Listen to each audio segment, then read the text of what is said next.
Hello, Alvin ISD mathematicians. Today we're going to be applying our knowledge of percents. So how are we going to be doing that today? We're going to be solving problems with percents using concrete and pictorial models. You'll know you've gotten today's lesson when you can answer this question: what is 35% of 250, using a strip diagram, a percent bar, a proportion, or a ratio. All right, let's get our brains kind of warmed up and going. So as you look at this image, I want you to think about what you notice and what you wonder. I want you to pause the video and write down as many things as you can think of. Whenever you're done, please resume.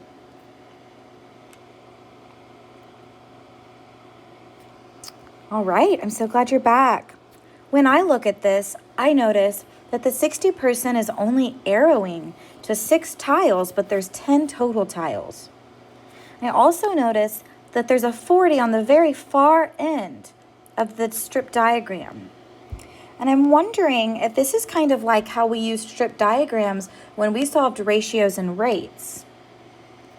But I'm also wondering why there's a percent. So maybe they're related somehow. I don't know. Let's figure it out. Throughout this unit, we've been using fractions and decimals to help us with our multiplicative thinking with ratios and rates. We're now going to be taking that and extending it further. So our knowledge of fraction, decimal, and percent conversions is really going to help us here. Notice that 100% is equivalent to the 1 whole. Our 50% is equivalent to half of the 100%.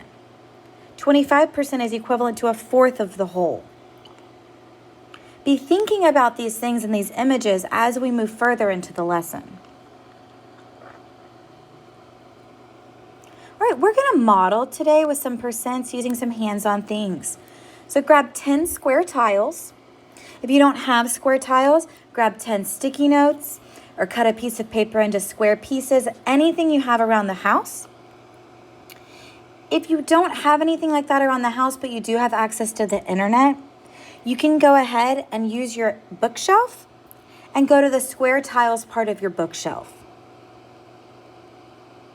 You're going to need 10 of whatever you choose to use, and you're going to want to lay them out in a row horizontally, just like the picture shows.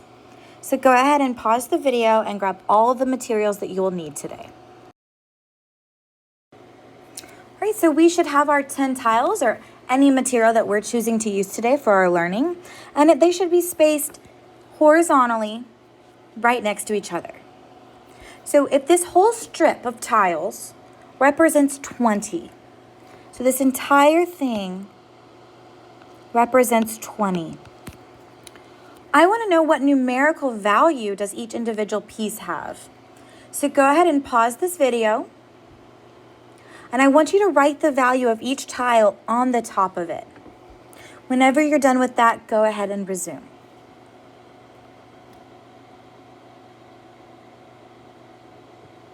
All right, guys, welcome back. So if our whole strip diagram represented 20, that means that each individual tile had a value of 10. Had a value of 2. And our 10 groups of 2 gave us the whole of 20. So now what I want you to do is take whatever resource you're using and flip it over now to the blank side. Now on that blank side, this strip diagram now represents 100%. So then what percent of the whole does each piece or each square represent? So take a moment to pause the video, process and think through the question, and then I want you to label each square with its percent value. Whenever you're done, please unpause the video and rejoin us. All right, you guys, you're right. Each tile is worth 10% because our 10 groups of 10 represent the 100%.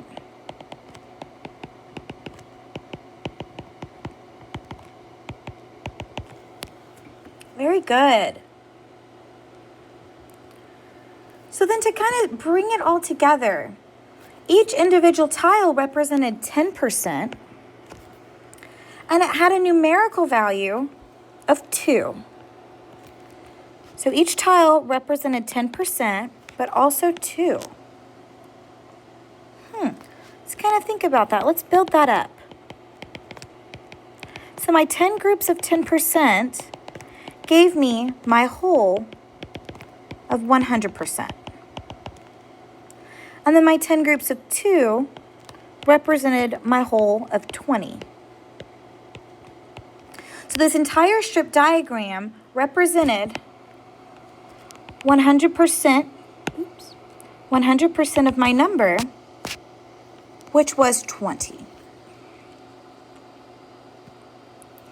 So now, with this in mind, let's kind of think of how we can find what 40% of 20 is.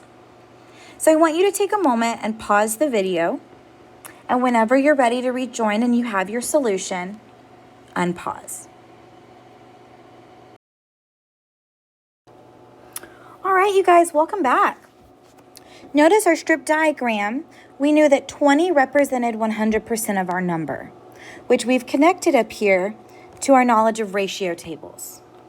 So then from there, on the previous slide, we actually went from our 100% to understanding that 10% of 20 was 2. And if I knew that 10% of 20 was 2, then I can find what 40% of 20 is. 40% of 20 is 8. Notice our thinking that's displayed on the strip diagram is the same thinking that's in the ratio table that we've been working with when we've done rates and ratios and then conversions with unit fractions, unit ratios. So now we want to know what 25% of 20 is. Well, so I know 100% of the whole is 20. And I want to know what 25% is. The first way that I see that I can multiplicatively solve for my missing unknown is I can divide 100 by 4 to get to 25, which means I would divide 20 by 4 to get to my missing value, which is 5. So then 5 is 25% of 20. Now I want us to also notice that I can move up and down the percent bar as well. To get from 100 to 20, I can divide by 5. So then from 25 to my unknown, I can also divide by 5, which still creates this true statement. So 5 represents 25% of the value of 20.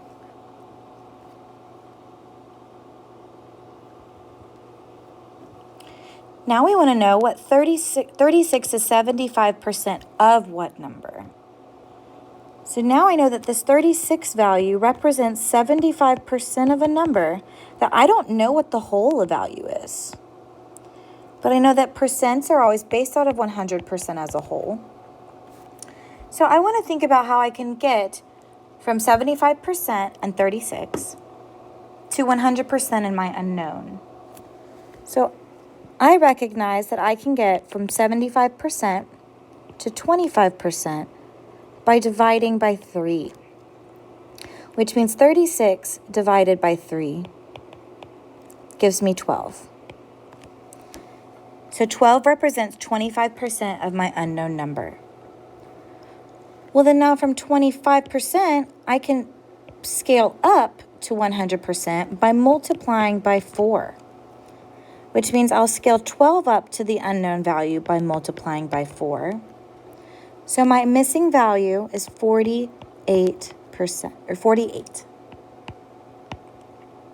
So then 36 is 75% of 48. Now I want to take a moment to show how this connects to our knowledge of ratio tables. We're comparing two things. We're comparing numbers, and then we're comparing percents. Now, we started off knowing that 75% of our number was 36. and we wanted to find what 100% was. So we divided both our ratios by 3 to find that 25%, or 1/4 of our unknown number, was 12. And if I knew what 1/4 or 25% was, I could multiply that by 4 to find my unknown, which was 48. Again, guys, same thinking is displayed. It's just a different way to represent the strategy. So 15 is what percent of 75? So I'm going to label my percent diagram with what I know. I know 75 represents my whole, which is 100%. Now I'm going to say 15 is probably somewhere over here. And I'm solving for this missing percent. So how can I get from 75 to 15? So I see that I can divide 75 by 5 to get to 15, which means I will divide 100% by 5 to get a value of 20%. Well, then that means that 15 is 20% of 75.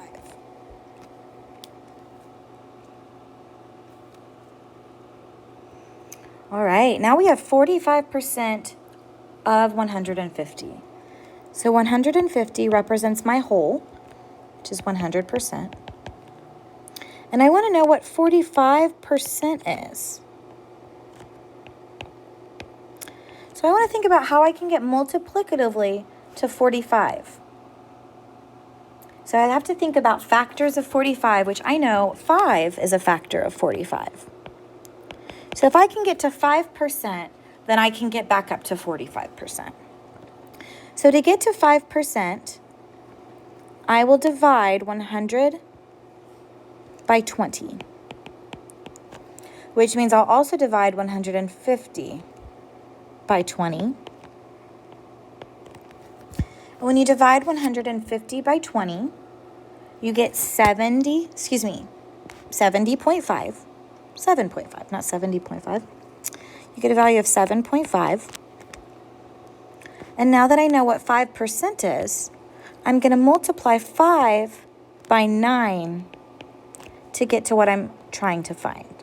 So then I will multiply 7.5 times 9 to find my missing value. So let's come up here and show our work.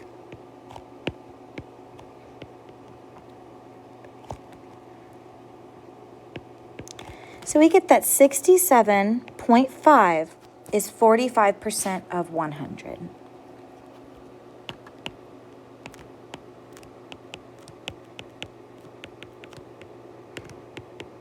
$150, excuse me. All right, let's apply it. Matt spent $40 on groceries this weekend, which is 25% of his monthly budget for the grocery store. How much does he allocate or put aside for the grocery store each month?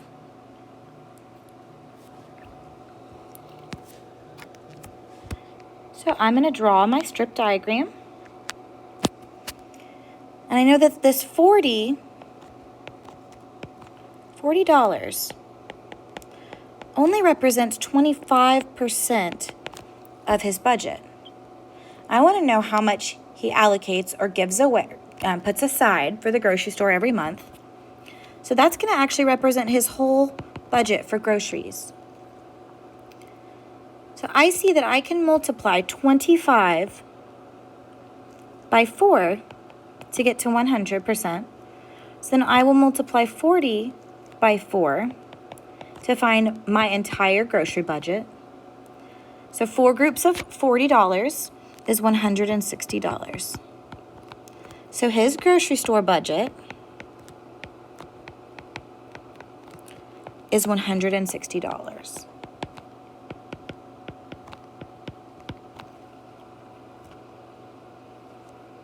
All right, guys, we're now at our learning target. So if you take a moment, pause the video, And then whenever you're done and you want to check your answer, please come back and... All right, welcome back, boys and girls. Notice I set up my percent diagram, and 250 represented 100%, or the whole.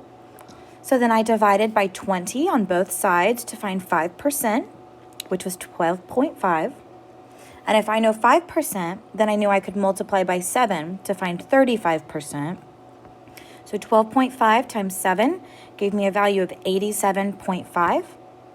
So 87.5 is 35% of 250. Thank you for learning with us today.